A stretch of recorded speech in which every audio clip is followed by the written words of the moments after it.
It's the Saturday show on Spirit Southwest. A great event coming up very, very soon, and it's an important one too in terms of its whole reason for being, raising mental health awareness for frontline emergency services around the place. And it's a bike ride happening very, very soon.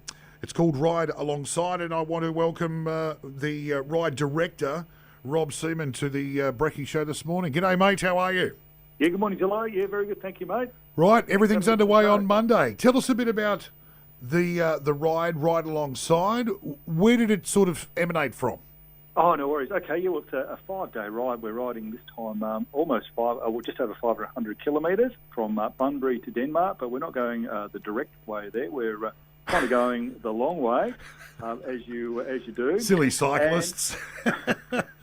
Yeah, well, it's a chance to get out. So I guess the ride started between myself and another guy I used to work with, Jason Barnes, after seeing firsthand the trauma that emergency services personnel face on a daily basis, and the mental and psychological toll it takes on their lives and their families around them, their friends. And we really felt the need to raise awareness of this and do something about it.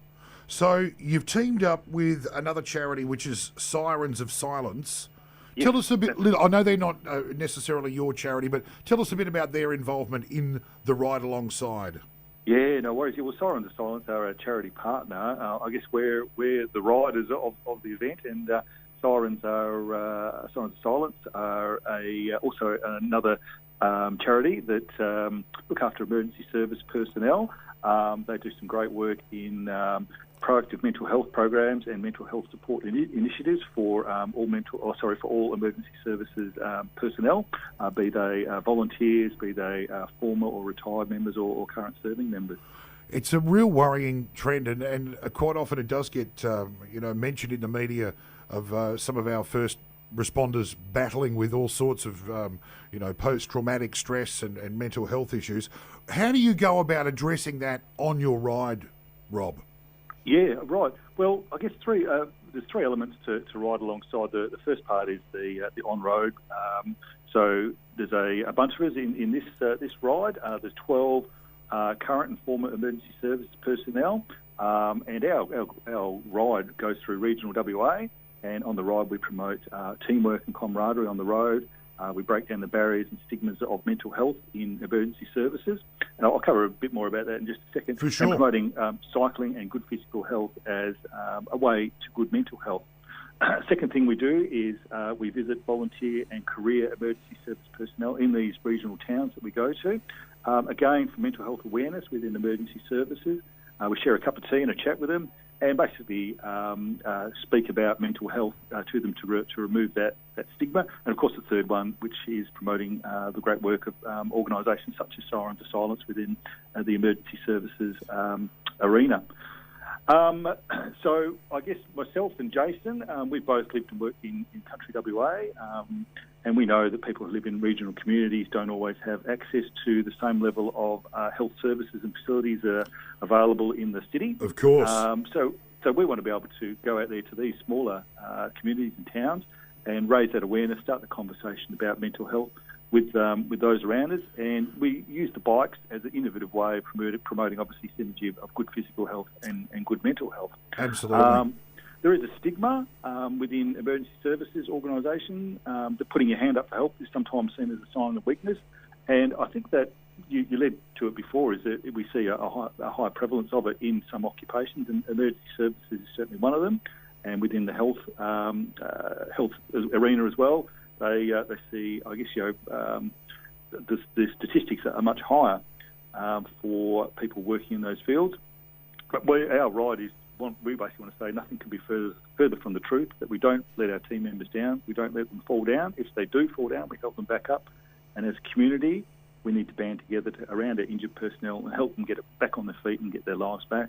Absolutely. I think you're doing a wonderful job putting a bit of a spotlight on the fact that sometimes our first responders, do need a bit more help.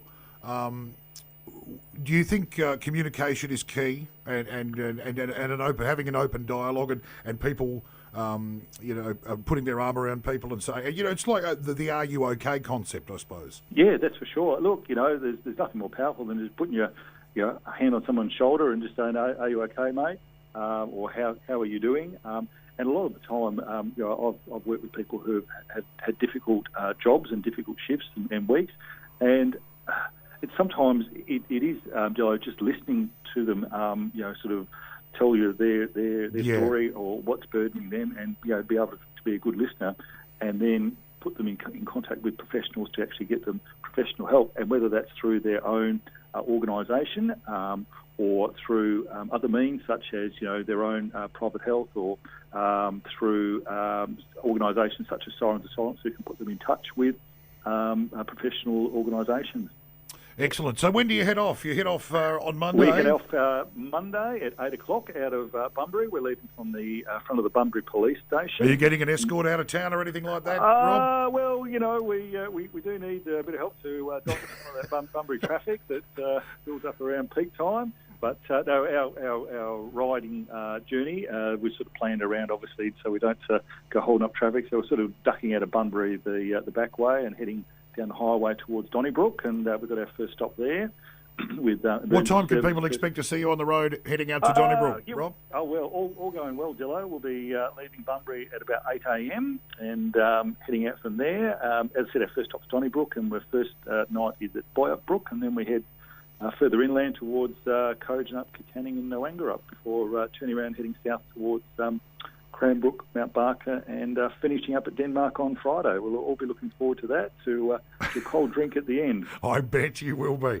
Listen, congratulations, Robert. It's a wonderful cause, and it's only our pleasure to help promote that fact. Doing wonderful work for your fellow first responders, and I wish you all the best for the ride, which kicks off at Monday. Like you say, you'll be pulling out of Bunbury around 8 o'clock and heading on down the Southwest Highway to Donnybrook. I urge everybody who sees you on your merry way to give you a nice toot and take a wide berth. Yeah, that's great. Thank you, Gillo. And obviously, people can show their support by meeting us on our ride through the Southwest and Great Southern in the towns we stop at. And of course, we'd like to meet as many emergency service personnel as we can on the ride.